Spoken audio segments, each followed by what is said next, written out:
بسم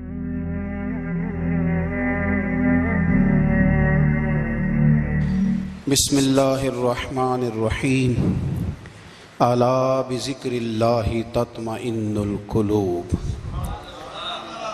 صدق اللہ العظیم وصدق رسولہ النبی الکریم ان اللہ وملائکتہ یصلون علی النبی یا ایہا الذین آمنوا صلوا علیہ وسلموا تسلیما اللہم صل علی سیدنا و مولانا محمد معدن الجود والکرم وآلہ وصحبہ وبارک وسلم۔ تمام تعریفیں حمد و ثنا اللہ تعالی جل جلالہ کے لیے۔ زاں بعد درود و سلام نبی اکرم نور مجسم شفیع معظم احمد مجتبی جناب حضرت محمد مصطفیٰ صلی اللہ تعالی علیہ وسلم کی ذات والا صفات کے لیے حمد و صلات کے بعد قرآن مجید نے ارشاد فرمایا الا بذکر اللہ تطمئن القلوب، فرمایا خبردار ہو جاؤ اللہ کے ذکر میں ہی دلوں کا اطمینان ہے، اللہ کے ذکر میں دلوں کا چین ہے۔ لوگ بہت سارا مال، بہت ساری دولت، بہت ساری عقل اور بہت سارا شعور ہونے کے باوجود بے سکون ہیں۔ جس چیز نے زمانے کو تکلیف میں مبتلا کر دیا ہے اور جو چیز ڈھونڈنے سے نہیں ملتی وہ اطمینان ہے، وہ قرار ہے۔ لوگ بھیک مانگتے ہیں، منت کرتے ہیں، دہائی دیتے ہیں کہ کہیں سے سکون کی دولت مل جائے، لیکن وہ میسر نہیں آ رہی۔ بڑے بڑے لوگ ہیں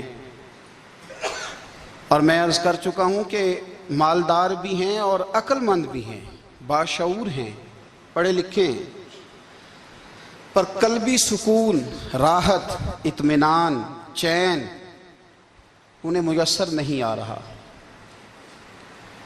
راتیں جاگ کر گزر جاتی ہیں، دن آزمائش میں بیت جاتا ہے۔ وہ کبھی اس کے لیے ٹھنڈے علاقوں کا سفر کرتے ہیں، کبھی دوستوں کی مجلسوں میں جا کر کے بیٹھتے ہیں، کبھی گھر سے دور اکیلے میں تنہائی میں وقت گزارنے کی کوشش کرتے ہیں، لیکن دولت سکون ناپید ہوتی ہے، میسر نہیں آتی۔ عرش کا رب فرماتا ہے کیوں تو بھٹکتا پھرتا ہے، کیوں دائیں بائیں جاتا ہے، چپ کر کے مسجد آ جا اور لوگوں سے بچ کے تنہائی میں میرا ذکر کر۔ اللہ ملے گا کیا؟ فرمایا اعلیٰ بذکر اللہ تطمئن القلوب، میں تیرے بے چین دل کو چین عطا کر دوں گا۔ وہ تیرا تڑپتا اور پھڑکتا ہوا مزاج، اسے میں سکون کی دولت دوں گا۔ یہ تجھے کہیں اور نہیں ملے گا، یہ میری یاد میں ملے گا۔ یہ چین، قرار، سکون تجھے یہیں میسر آئے گا۔ اطمینان قلبی زندگی کا حسن ہے بھائی، دولت سکون اصل ہے۔ بڑے ٹھنڈے کمرے میں کچھ لوگوں کو نیند نہیں آتی، اور داتا صاحب رحمۃ اللہ علیہ آپ جائیں تو دونوں سڑکوں کے بیچ جو فٹ پاتھ ہے نا، اس پہ بھی کچھ لوگ سوئے ہوتے ہیں۔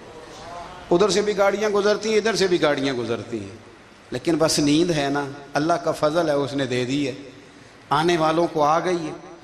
اطمینان قلبی، میرا معاشرہ بے سکون ہے، بے قرار ہے۔ مجھے کچھ لوگ کہتے ہیں جی میں آج کل بڑا بور ہو رہا ہوں، تو میں کہتا ہوں یار ہمیں تو ٹائم ہی نہیں ملا آج تک بور ہونے کا، نہیں وقت ہی نہیں اتنا میسر آیا، کون سا ٹائم نکالے جس میں بندہ بور ہو؟ وہ تو ہے کہ انسان کچھ فارغ ہو، کہیں اس کے پاس گنجائش ہو تو بور بھی ہو لے۔ کیسے بور ہو لیتے ہو؟ یہ کیا ہوتا ہے بور ہونا؟ زندگی میں اتنا وقت ہی کہاں ہے کہ انسان بور ہوتا پھرے اور یہ تصور بناتا پھرے کہ میں بڑی آزمائش میں ہوں، تو میں بڑے بور ہو رہا ہوں، تو میں بڑی تکلیف میں ہوں۔ تو وقت بہت زیادہ ہے ہمارے پاس، لا یعنی کاموں میں ضائع بڑا ہوتا ہے، تو ہم بور ہوتے ہیں، پریشان ہوتے ہیں۔ اللہ فرماتے ہیں یہ جو میری یاد ہے نا، لیکن اس کا بھی ایک طریقہ ہے یاد کا، اس طریقے سے اگر میرے رسول کریم علیہ السلام نے فرمایا اللہ کا ذکر اس طرح کرنا کہ دیکھنے والا تمہیں دیوانہ سمجھے، لوگ سمجھیں کہ کوئی مجنون ہے، کوئی جنونی ہے، کوئی پاگل ہے۔ یہاں اللہ تعالیٰ معاف کرے، آپ ذکر کی مجلس چھیڑیں، آپ نعت شریف کی مجلس چھیڑیں تو بہت سارے لوگ پروفیسر بن جاتے ہیں، وہ ساری نہیں ہلاتے، ان کی زبان ہی حرکت میں نہیں آتی۔ حالانکہ رب کریم کا ذکر اس طرح کرو کہ دیکھنے والا تمہیں دیوانہ سمجھے، کہیں اور کھونے کی ضرورت ہی نہیں۔ میرے حبیب گویا ہمیں فرماتے ہیں تو رب کے ذکر میں اس طرح کھو جا کہ تجھے دنیا کا خیال ہی نہ رہے، تجھے پھر دنیا کی ہوش نہ رہے۔ لیکن اگر نماز میں بھی خیال غیر آئے، ذکر میں بھی توجہ کہیں اور ہو، زندگی میں وہ عجیب لمحہ تھا، وہ میرے ساتھ تھا اور میں تنہا تھا، اگر ماحول یہ ہو کہ آپ کہیں جسم کے ساتھ تو موجود ہوں، روح موجود نہ ہو، تو پھر لذت ذکر بھی میسر نہیں آتی، پھر کیف نہیں حاصل ہوتا۔ یاد رکھیں کہ اس طرح کھو کے رب کی یاد، کہاں سے کیف آئے گا؟ الجھ ہی پڑا گئے ہیں۔ وہ مستی، وہ سرور، وہ کیف جو اللہ کے ذکر میں ہوتا تھا، جو کبھی مرشد کامل کے سامنے بیٹھ کر لوگ اللہ اللہ کرتے تھے تو لگتا یہ تھا کہ یہ یہاں ہیں ہی نہیں، یہ تو کہیں اور چلے گئے ہیں، یہاں موجود ہی نہیں۔ لیکن اب وہ موج نہیں، وہ شوق نہیں، وہ درد نہیں، وہ ذیل نہیں۔ اقبال تڑپ کے کہا کرتے تھے خیرت کی گتھیاں سلجھا چکا ہوں، یا رب مجھے صاحب جنوں کر دے، اللہ مہربانی فرما، وہ کیفیت دے، وہ سرور دے۔ زندگی میں اگر اطمینان چاہتے ہو تو کبھی کبھی سب کچھ بھول کے نا تو مست ہو جایا کرو رب کی یاد میں۔ کبھی کبھی چھوڑ دیں دنیا، چھوڑیں یار موبائل، کسی وقت کریں اس کو بند، چھوڑیں اس بات کا خیال کہ فلانے نے سلوٹ کیا ہے کہ نہیں کی، چھوڑیں۔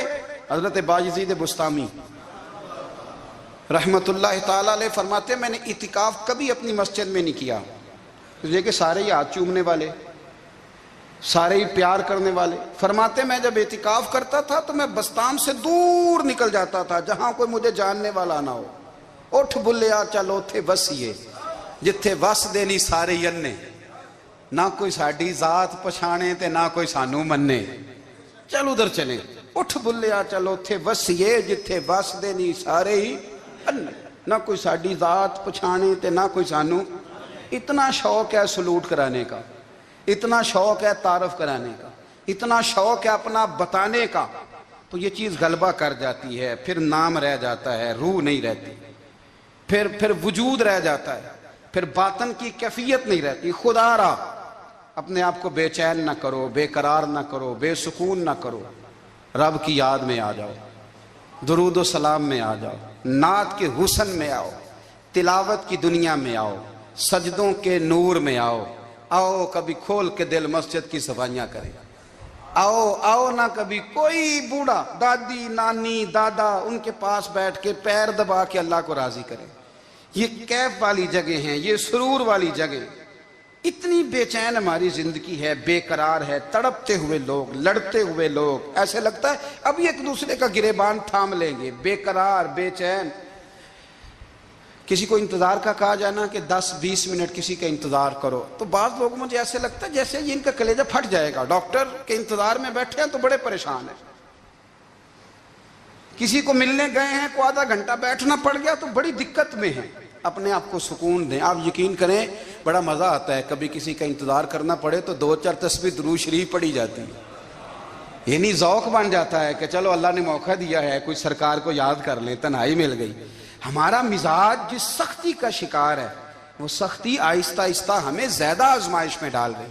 تو میرے بھائی زندگی میں اطمینان حسن ہے، اور وہ سب سے زیادہ اللہ کی یاد میں ملتا ہے، وہ سب سے زیادہ رب کریم کے ذکر میں۔ سب سے زیادہ جو چاہتا ہے نا دل ٹھنڈا رہے، زبان میٹھی رہے، وہ مدینے والے محبوب پہ درود و سلام پڑھا کرے، وہ حضور پہ درود و سلام پڑھا کرے، زبان میٹھی رہے گی۔ میرا ذاتی تجربہ ہے کہ جو آدمی اپنے اخلاق سنوارنا چاہے وہ حضور پہ درود شریف پڑھے، جو اپنے اخلاق سنوارنا چاہے، طبیعت کو ٹھنڈا رکھنا چاہے، وہ درود شریف پڑھے، اس کا دل سکون میں آئے گا۔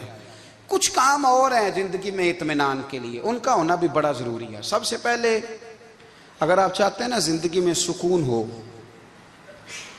تو حقیقتوں کا سامنا کرنا سیکھیں۔ آپ جو ہیں وہ رہنا سیکھیں، جو آپ نہیں ہیں وہ بننے کی کوشش نہ کریں۔ حقیقت کا سامنا کرو گے تو زندگی اطمینان میں آ جائے گی۔ ہم نے نا بہانے بنا لیے ہیں، ہیلے بنا لیے ہیں، جھوٹ کے سہارے اپنے آپ کو اونچا کر لیا۔ ایک آدمی سے کہا جاتا ہے تو رشوت نہ لے، تو کہتا ہے میں غریبوں سے نہیں لیتا۔ تو میرا سوال یہ ہے کہ امیروں کا حساب لینے کی اللہ نے تیری ڈیوٹی لگائی ہے، تیرے ذمہ لگایا ہے کہ تو امیروں کا حساب کر، تمہیں کیا ضرورت پڑی ہے؟ ہم نا بہانہ کرتے ہیں، رشوت لینے والے کا الگ بہانہ ہے اور سفارش والے کا الگ بہانہ ہے۔ حقیقت کا سامنا کریں، حقیقت کا۔ جو میرے ذمہ داریاں ہیں وہ میں نے پوری کرنی، جو آپ کی ذمہ داریاں ہیں وہ آپ جان نہ چھڑائیں، حقیقت پسند بنیں۔ میرے رسول کریم، پھر پڑھیے درود شریف صلی اللہ تعالی علیہ وسلم۔ حضور صلی اللہ علیہ وسلم نے فرمایا کہ میری بیٹی سیدہ فاطمہ الزہرا رضی اللہ تعالی عنہا صرف جنتی نہیں، جنتی عورتوں کی سردار ہے۔ لیکن حضور نے یہ بھی فرمایا کہ فاطمہ یہ خیال رکھنا اگر اللہ نے حساب پوچھا تو حساب تم نے خود دینا ہے۔ حقیقت کی طرف توجہ کرائی حضور نے، وہ صرف جنتی نہیں، جنتی عورتوں کی سردار ہیں، پر حقیقت کی جانب توجہ۔ میں حقیقت یہ ہے کہ اگر مالک نے حساب پوچھا تو اس کی تیاری بھی کرنی ہے۔ دیکھیں نا، ہمیں کچھ یقین نہیں، اللہ معاف کرے کہ ہمارا حساب کیسا ہوگا، لیکن کتنے آزاد ہیں۔ یعنی بڑی دلیری سے بندے کہتے ہیں فجر نہیں پڑھتا جی، 3 پڑھتا ہوں جی، شاہ رہ جاتی ہے جی، کپڑے صاف، بڑی دلیری سے۔ اور سیدہ فاطمہ الزہرا نے ساری رات مصلی باندھ رکھا ہے، حالانکہ انہیں یقین تھا کہ رب مجھے بغیر حساب کتاب جنت دے گا۔ حقیقت کا سامنا کریں، جو حقوق آپ کے ہیں وہ آپ نے ادا کرنے ہیں، جو ذمہ داریاں ہیں وہ ذمہ داریاں ہیں۔ دیکھیں نا، حضرت موسیٰ کلیم اللہ علیہ السلام کے پاس اسرائیل روح نکالنے آئے تو حضرت موسیٰ نے تھپڑ مارا، آنکھ نکال دی، واپس گئے۔ اللہ انہوں نے تو جلال فرمایا ہے، کہا موسیٰ علیہ السلام سے کہیے بیل کی پشت پر ہاتھ رکھیں، جتنے بال ان کے دستے مبارک کے نیچے آئیں گے اتنے 1000 سال ان کی عمر بڑھا دی جائے گی۔ یعنی میرے کان میں کوئی بتا دے کہ جناب 60 سال بڑھ گئی، یا آپ کے کان میں کوئی کہہ دے تو خوشی ہوتی ہے کہ نہیں؟ لیکن یہ حقیقت پسندی نہیں، اس لیے کہ 60 بھی گزر جائیں گے، 70 بھی، یہ حقیقت نہیں۔ حضرت موسیٰ کلیم، چلے میں مثال دیتا ہوں، سمجھ لے 10 بال، حالانکہ بہت زیادہ آتے ہوں گے، 10 بال اگر حضرت موسیٰ کے ہاتھ کے نیچے آئے تو 10,000 سال تو عمر بڑھ گئی نا۔ 10 یعنی 10 سال نہیں، 10 100 نہیں، 10 بہت زیادہ تھی نا۔ تو حضرت موسیٰ کلیم اللہ علیہ السلام سے آ کے عرض کیا گیا، حضور بیل کی پشت پر ہاتھ رکھیں، جتنے آپ کے ہاتھ کے نیچے بال آئیں گے اتنے 1000 سال عمر بڑھ جائے گی۔ تو حضرت موسیٰ نے حقیقت پسندی والی بات کی، فرمایا پھر کیا ہوگا؟ 10,000 سال کے بعد پھر کیا ہوگا؟ کہا حضور جانا تو پھر بھی ہے، فرمایا پھر ابھی چلتے ہیں۔ اگر جانا ہے نا، جانا ہے تو پھر، اگر جانا ہے تو پھر ابھی۔ اور سجنوں، اگر نماز پڑھنی ہے تو ابھی کیوں نہیں؟ اگر داڑھی رکھنی ہے تو پھر رمضان کا انتظار کیوں کریں، ابھی کیوں نہیں؟ اگر سچ بولنا ہے تو پھر، اگر رزق حلال کھانا ہے تو پھر انتظار کا ہے گا۔ حقیقت ہوتی ہے، بہانہ ہوتا ہے، حقیقت چھپ نہیں سکتی بناوٹ کے اصولوں سے، کیونکہ خوشبو آ نہیں سکتی کبھی کاغذ کے پھولوں سے۔ یہ بات یاد رکھیں، اگر جانا ہے تو حضرت کلیم فرمانے لگے پھر 10,000 سال کے بعد بھی جانا ہے تو آج بھی۔ ہمیں بے قراری زندگی میں اس لیے کہ ہم حقیقت پسند نہیں، ہم بہانوں میں، ہم ہواؤں میں جیتے ہیں، ہواؤں میں، خیالات میں زندگی گزارتے ہیں۔ بڑا ٹائم پڑا ہے، مثلاً کتنا میرے رسول کریم صلی اللہ تعالیٰ علیہ وآلہ وسلم نے ایک دن صحابہ سے فرمایا تمہیں حیا نہیں آتی؟ حضور کیا ہوا؟ فرمایا وہ والے مکان بناتے ہو جن میں تم رہ نہیں سکتے، وہ والا مال جمع کرتے ہو جو کھا نہیں سکتے، حیا نہیں آتی؟ عرض کی حضور حکم کریں تو محبوب فرمانے لگے جوتے کا ایک تسمہ بند کرتا ہوں تو سوچتا ہوں دوسرا بند کرنے سے پہلے موت آ جائے گی، ایک سانس اندر جاتی ہے تو دوسرا آنے سے پہلے میں یاد کرتا ہوں کہ مجھے دنیا سے جانا ہے۔ تمہیں حیا نہیں آتی؟ وہ مکان بناتے ہو جن میں رہ ہی نہیں سکتے، وہ مال جمع کرتے ہو جو کھا۔ حقیقت پسند نہیں بھائی ہم، بہت سارے لوگ ہیں بڑی باتیں سناتے ہیں، بڑی، میں کہتا ہوں اصل میں نا زیادہ باتیں سنا کے نا بیچارہ اپنے آپ کو مطمئن کرنا چاہتا ہے، اصل بات یہ ہے کہ اندر سے نا ہلا ہوا ہے، کچھ بھی نہیں، بڑا زیادہ ہنستا ہے اور مجھے لگتا ہے کہ کوئی گہرا زخم چھپا رہا ہے۔ اس لیے ملمہ سازی، حقیقت پسند بنو، حقیقت پسند۔ یاد رکھنا، من ترک صلاۃ متعمدا فقد کفر، میرے رسول نے حقیقت بیان کی، فرمایا جس نے ایک نماز بھی جان بوجھ کے چھوڑی اس نے رب کے رب ہونے کا انکار کیا، اس نے کفران نعمت کیا۔ یہ حقیقت ہے، کوئی کلیریفیکیشن نہیں، کوئی وضاحت نہیں۔ جو نماز نہیں پڑھتا، جھوٹ بولتا ہے، غلط بیانی کرتا ہے، جو شخص رزق حرام کما کے کہتا ہے کہ اس کے بغیر گزارا نہیں چلتا، وہ جھوٹ بولتا ہے۔ اس لیے کہ رب فرماتا ہے جب تجھے پیدا کیا ہے تو تیرا رزق میرے ذمہ ہے۔ اللہ فرماتا ہے کہ لا یکلف اللہ نفسا الا وسعہا، میں کسی پر وہ بوجھ نہیں ڈالتا جو اٹھا نہ سکے۔ نماز فرض کیا، اس کا مطلب ہے ہم پڑھنے کے قابل ہیں، اس نے ہمارے ذمہ داریاں لگائی ہیں، تو مطلب یہ ہے کہ ہم ذمہ داریاں ادا کرنے کے قابل ہیں، ورنہ وہ کہتا ہے میں وہ بوجھ ڈالتا ہی نہیں جو تجھ سے اٹھایا نہ جائے۔ اگر چاہتے ہو کہ زندگی میں اطمینان ملے تو خدا را حقیقت پسندوں والی زندگی گزارو۔ یہ فضاؤں میں زندہ رہنا، ہواؤں میں، اللہ بڑا معاف کرنے والا ہے، اللہ بڑا کریم ہے، معاف کر دے گا، تو بھئی یہ بات صحابہ کو بھی پتا تھی، یہ اہل بیت کو بھی خبر تھی، تو وہ تو ایک ایک بات کا لحاظ کرتے تھے۔ یہ غوث اعظم کو بھی پتا تھی، یہ ان کے والد کو بھی پتا تھی، جنہوں نے کسی کا ایک سیب کھا لیا تھا تو 12 سال اس کے گھر میں نوکری کرتے رہے، انہیں نہیں پتا تھا اللہ بڑا کریم ہے، معاف کر دے گا، ایک سیب ہی ہے نا۔ تو حقیقت پسندی آپ کو سکون دے گی، اور اگر آپ نے اپنے آپ کو غیر مطمئن کیا ہوا ہے، بات کچھ اور ہے، اور آپ نے اپنے آپ کو ڈال کسی اور طرف لیا ہے، تو پھر آپ کو سکون مل سکتا؟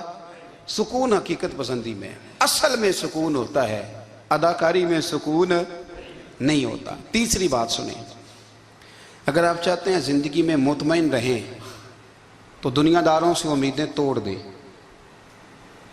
اللہ اور اس کے رسول سے امید وابستہ کریں، اولیاء اللہ سے امیدیں وابستہ کریں، صحابہ اور اہل بیت سے امیدیں، اللہ اور اللہ والوں سے امیدیں، دنیا داروں سے امیدیں۔ آپ کو پتہ ہے دنیا دار کی تباہی کب ہوتی ہے؟ جب انہیں خوشامدی مل جاتا ہے۔ چودھری کا بیڑا اس وقت غرق ہوتا ہے جب اسے چودھری کہنے والے زیادہ ہو جاتے ہیں۔ سیٹھ صاحب اور نواب صاحب بیچارے تباہ تب ہوتے ہیں بھولے پن میں، جب ان کے دائیں بائیں ریلا ہوتا ہے سیٹھ صاحب کہنے کا، لوگ انہیں کھانا چاہتے ہیں، پیار ان کا نہیں ہوتا، ان کی جیب کا ہوتا ہے، محبت ان سے نہیں ہوتی، ان کی کرسی سے ہوتی ہے، ضروریات کا پیار ہوتا ہے، تباہ کر دیا جاتا ہے۔ ہماری ساری توقعات دنیا داروں سے وابستہ ہو گئی ہیں، ناراض نہ ہونا۔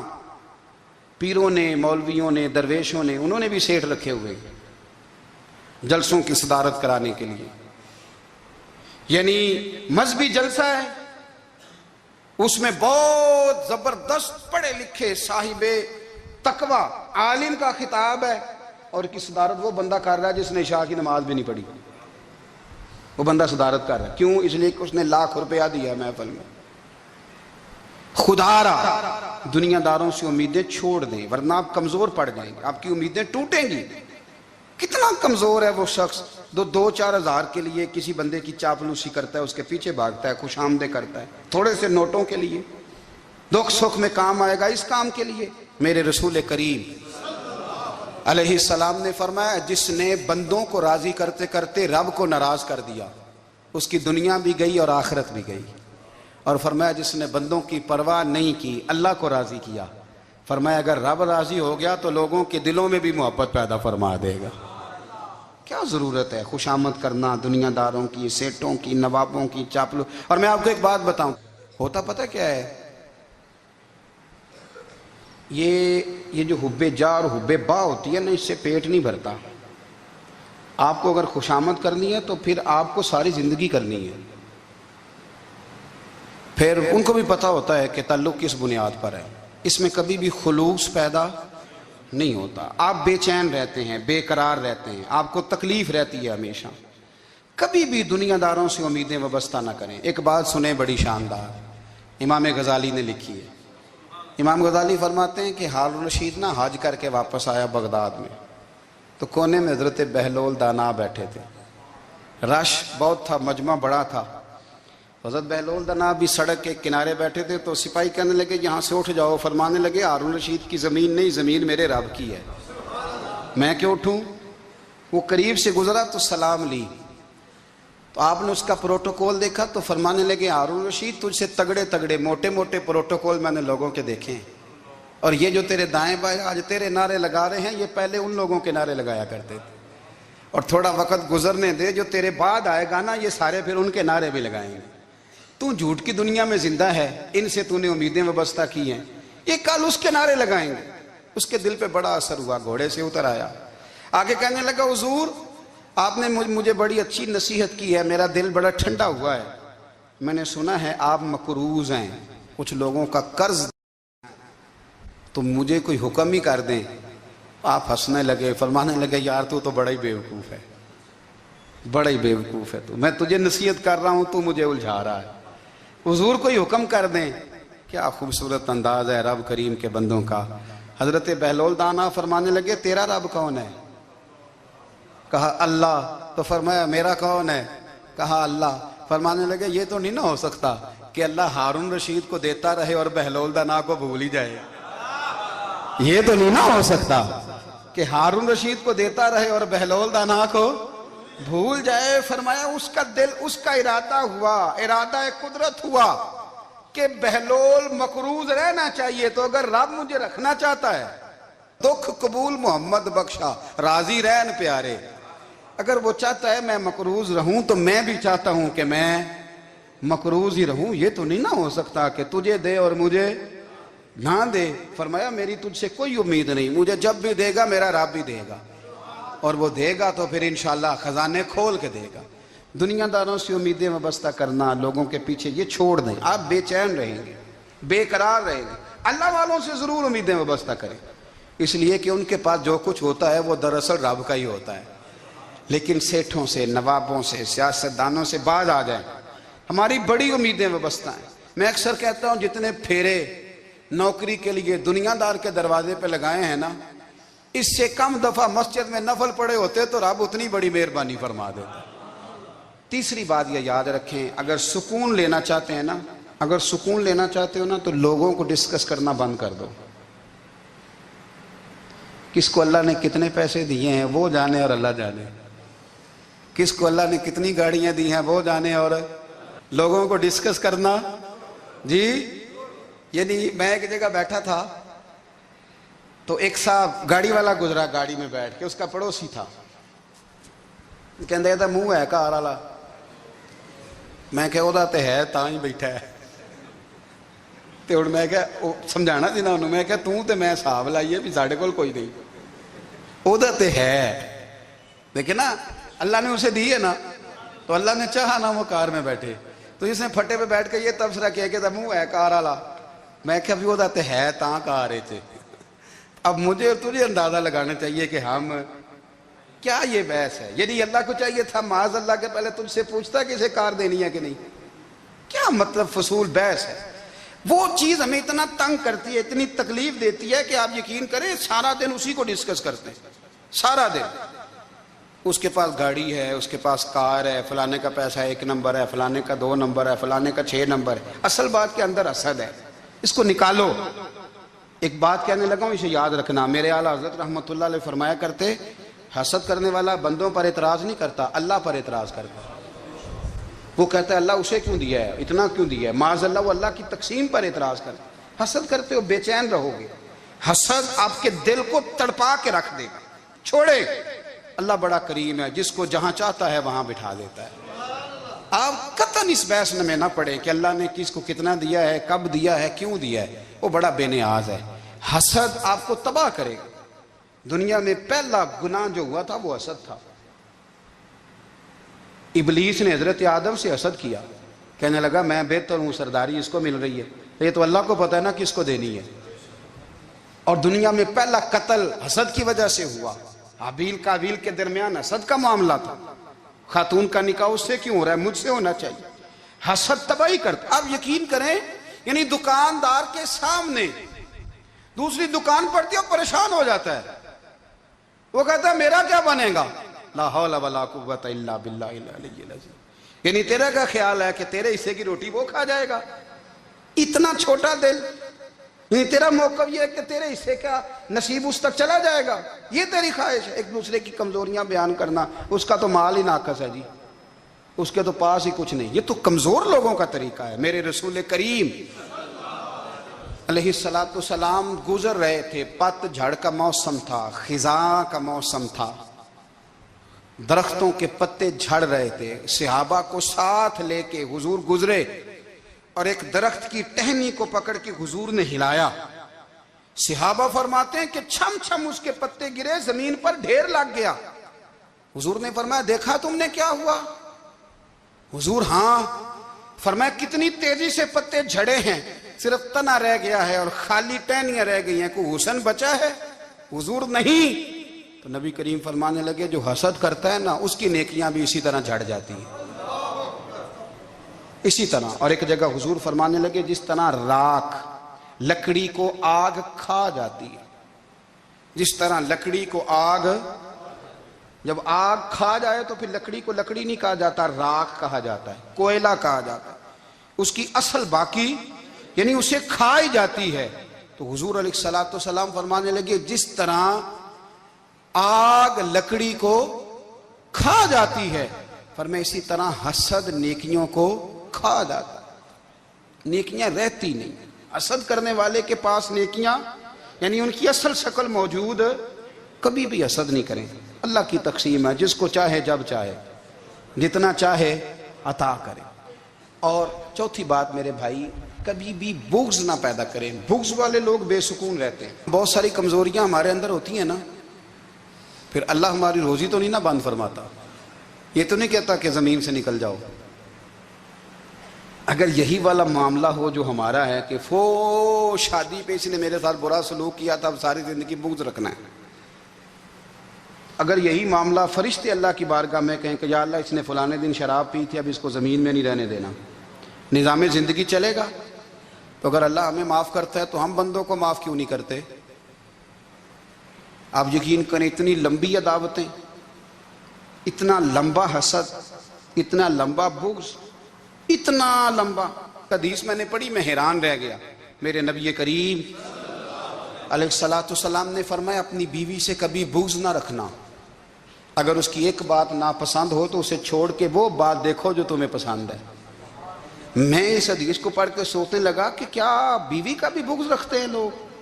اب حضور نے کہا ہے تو اس کا مطلب ہے لوگ بیوی کا بغض بھی رکھتے ہیں. اب اس پر استدلال کر کے مجھے کہنا پڑے گا کہ سسرال والوں کا بغض بھی رکھتے ہیں. کہنا پڑے گا کہ بھائی کے سسرال والوں سے بھی بغض رکھتے. اس حدیث کی روشنی میں سمجھا کہ لوگ بھابھی کا بغض بھی بغض رکھتے ہیں. بغض، ورنہ عادتیں تو ہماری بھی کئی بری ہوتی ہیں. اگر عادات ایک وجہ بنے اختلاف کی تو عادتیں تو ہماری بھی کئی بری ہیں، لیکن ہم اپنی بری عادتوں سمیت اپنے آپ سے پیار کرتے ہیں، اور سامنے والے کی ایک بھی عادت بری ہو تو اس سے بغض رکھتے ہیں. بغض نہ پیدا کریں. میرے نبی پاک علیہ الصلوۃ والسلام نے فرمایا کچھ چیزیں تمہارے دین کو مونڈ ڈالیں گی، تباہ کر دیں گی، کاٹ دیں گی. حضور کون سی؟ فرمایا حسد، تکبر اور بغض، یہ تمہارے دین کو تباہ کر دیں.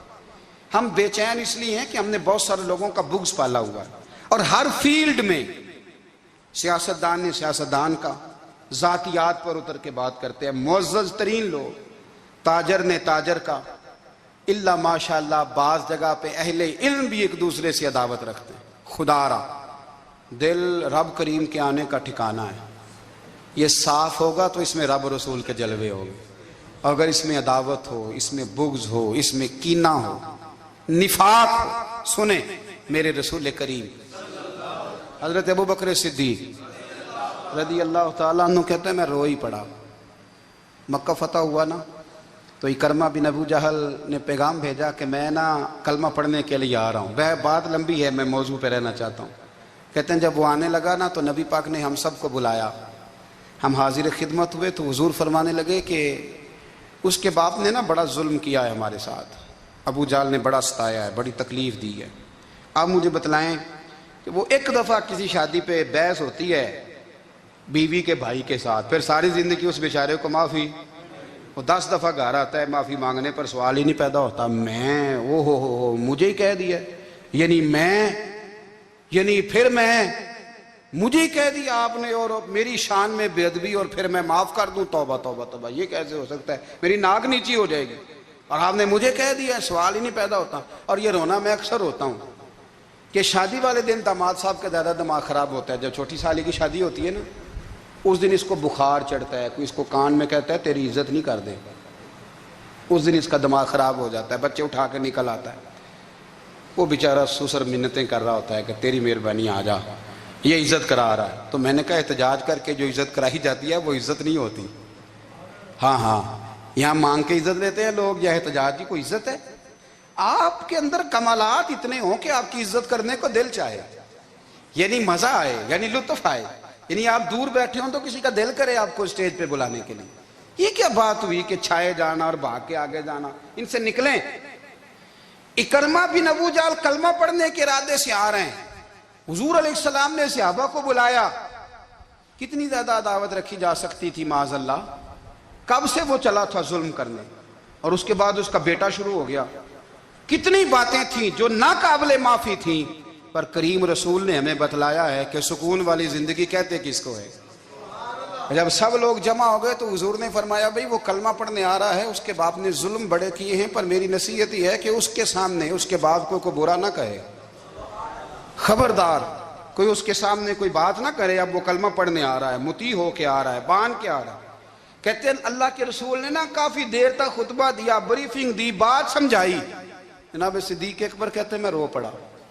ایک صحابی مجھے کہنے لگے تمہیں کیا ہوا؟ تو میں نے کہا میں مصطفیٰ کی رحمت پہ رو رہا ہوں، دیکھو کن کے لیے حضور گراؤنڈ بنا رہے ہیں، اے دیکھو کن کے لیے حضور تیاری کر رہے ہیں، جنہوں نے ساری زندگی دشمنی کی۔ خدا را یہ اندر سے عداوتیں نکال پھینکو۔ او بھائی اتنا تو لمبا ٹائم ہی کوئی نہیں، اتنا تو وقت ہی کوئی نہیں، اس کو صاف رکھو۔ بندہ کوئی کر بھی گیا تو کوئی حرج نہیں، چنگی مندی سجنا کولوں 100 واری ہو جاندی، یار یاراں دا گلا نہیں کر دے، اصل پریت یار یاراں دا جڑا گلا کردا جے یار نہیں جے ہوندا۔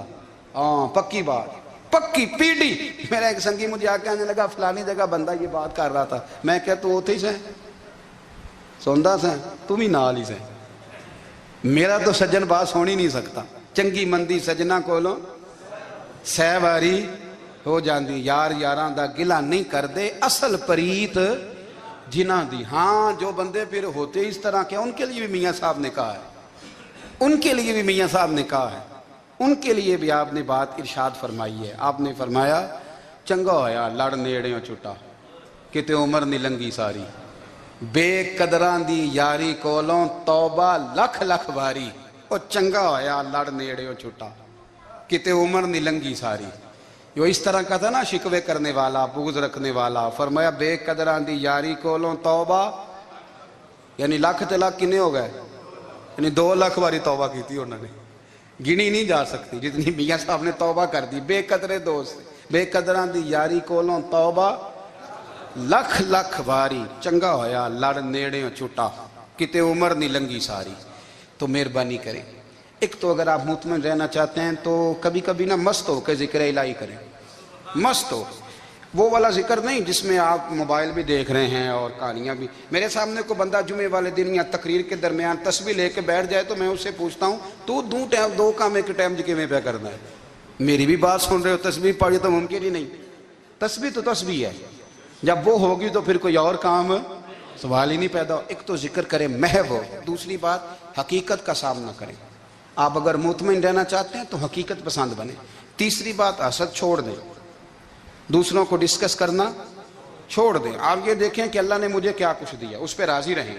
اور چوتھی بات عداوت چھوڑ دیں، سینے میں کینہ چھوڑ دیں، آپ کی زندگی مطمئن ہو جائے گی، آپ خوشحال رہیں گے۔ وہ جو آپ لفظ کہتے ہیں نا کہ میں بور ہوں، میں پریشان ہوں، اس سے آپ نکل آئیں گے۔ اللہ ہمیں محبوب کی غلامی میں زندہ رکھے، غلامی میں موت۔